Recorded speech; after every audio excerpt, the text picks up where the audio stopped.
Released in 1957 during the Cold War, Our Friend Adam was created to set the public at ease about the recent developments of nuclear energy, portraying it as a tool for peaceful progress.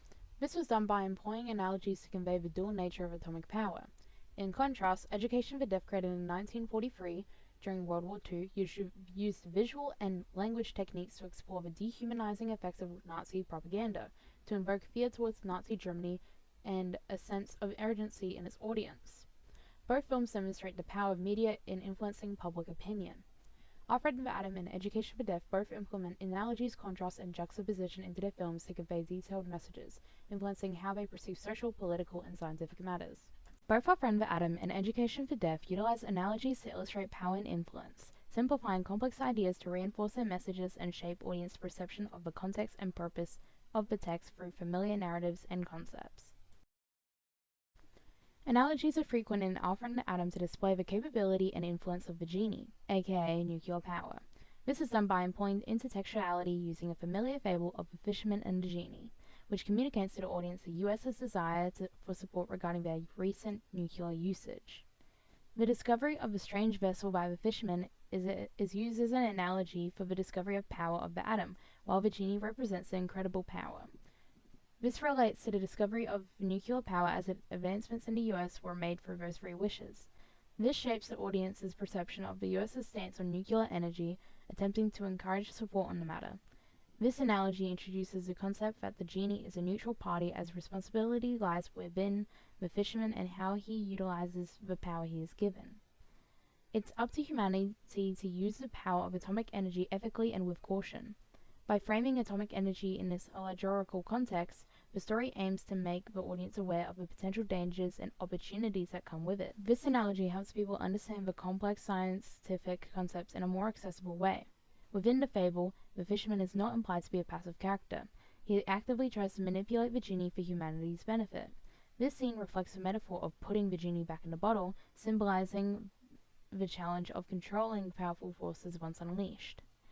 As the fisherman cleverly tricks the genie back into the vessel, the film suggests the difficulty of containing atomic energy after its discovery. The ordeal to release the genie corresponds to humanity's responsibility in managing nuclear power, balancing its potential for progress with the ever-present risk of its destructive capabilities. This empowers the audience, suggesting that humanity has control over atomic energy, focusing away from the potential hazards it may bring. Similar to Our Friend Adam, Education for Deaf uses familiar fables as analogies to reach their audience and ensure understanding. At 5:48, Hans's teacher introduces the fox and rabbit analogy as a lesson in natural history. The predator fox represents Nazi Germany, with its strength and power, while the rabbit is represented as the weak and insignificant rest of society. This delves into the context of Nazi Germany's obsession with creating a complete Aryan race, and ultimately taking over the world. This division reflects Nazi ideology's belief in the survival of the strongest, and the expense of the weak, further reinforced by Hans's statement at 7:19, following his manipulation by the Nazi education system. He hates the rabbit. There's no room for weaklings. Hans's speech underlines the brutal, inhumane logic that the Nazis used to justify their violent policies, including genocide and warfare. This statement reveals the emotional and moral corruption that results from Nazi indoctrination. By introducing this analogy early, the film emphasizes how Nazi propaganda is embedded into the education system, revealing how even young minds like Hans's are exploited to adopt these dangerous beliefs. The fox and the rabbit analogy simplifies complex Nazi beliefs into a clear and familiar fable, making it easier for audiences, especially those unfamiliar with Nazi doctrine, to grasp the core principles of social Darwinism and racial superiority. Both Our Friend Adam and Education for Deaf use fables to shape audience perception, illustrating how power can be harnessed for progress or manipulated for control. Contrast and juxtaposition are intentionally included in Our Friend Adam and Education for Deaf, to shape audience perception, provide context, represent ideas, and include purpose. Our Friend Adam highlights the dual nature of atomic energy and scientific process versus destruction, and Education for Deaf exposes the loss of innocence under Nazi indoctrination. Our Friend Adam utilizes contrast and juxtaposition to compare the peaceful uses and advantages of atomic energy, such as electricity and progress in medicine and agriculture, versus the destructive force of nuclear weapons in the context of Hiroshima and Nagasaki. The atomic genie weighs in his hands the powers of both creation and destruction. This is stated by the scientist when discussing the fisherman's final wish, presenting two contrasting perspectives on atomic energy. Our friend the atom purposefully does not linger on past nuclear attacks when discussing the discovery of atomic energy, although the historical presence of Hiroshima and Nagasaki looms over the narrative. The audience is aware that atomic energy had first been unleashed in war, creating a natural association between nuclear power and destruction. The film intentionally shifts focus to the peaceful uses of atomic energy, the development of medical and scientific advances, agriculture, and energy through nuclear power plants. This contrast assists in reframing the discussion, displaying the idea that atomic energy is a valuable opportunity rather than a danger to be feared.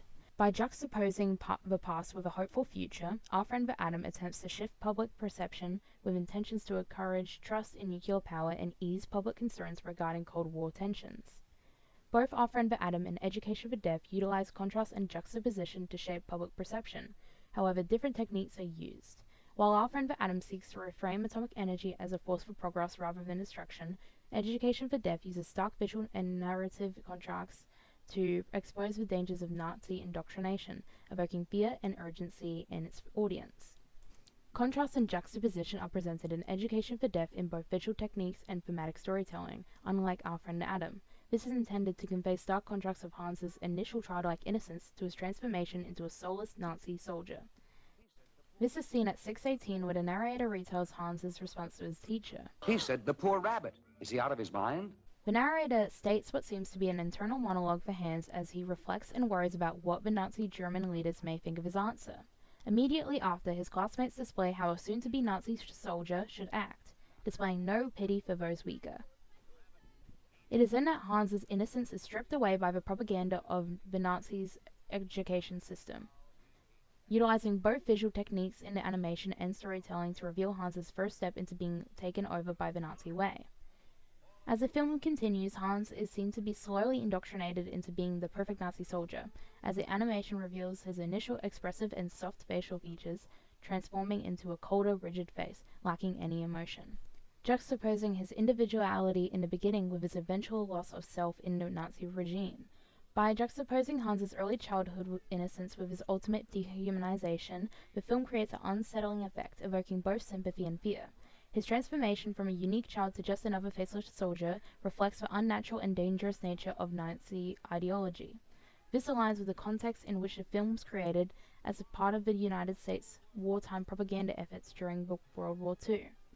It's intended to expose the dangers of Nazi indoctrination, using the character Hans, a young boy, as an example of how Nazi education systematically turns children into obedient soldiers.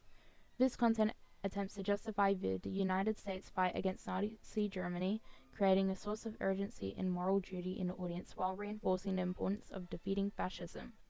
Both Our Friend the Atom and Education for Deaf use contrast and juxtaposition to influence public perception, while one aims to inspire hope and trust, the other evokes fear and urgency.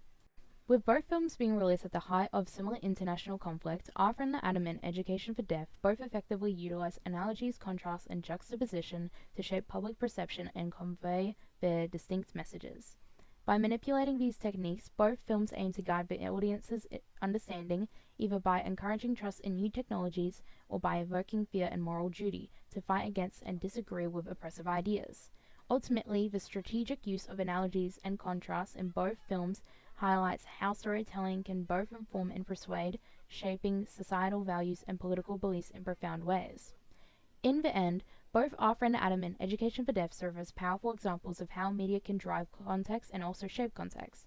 The ethics and cultural context are evident in the ideas and perspectives displayed by the media. This leaves us to wonder, how much influence does media still hold in framing complex issues, and what responsibility does it carry in guiding society's understanding of science, politics, and morality?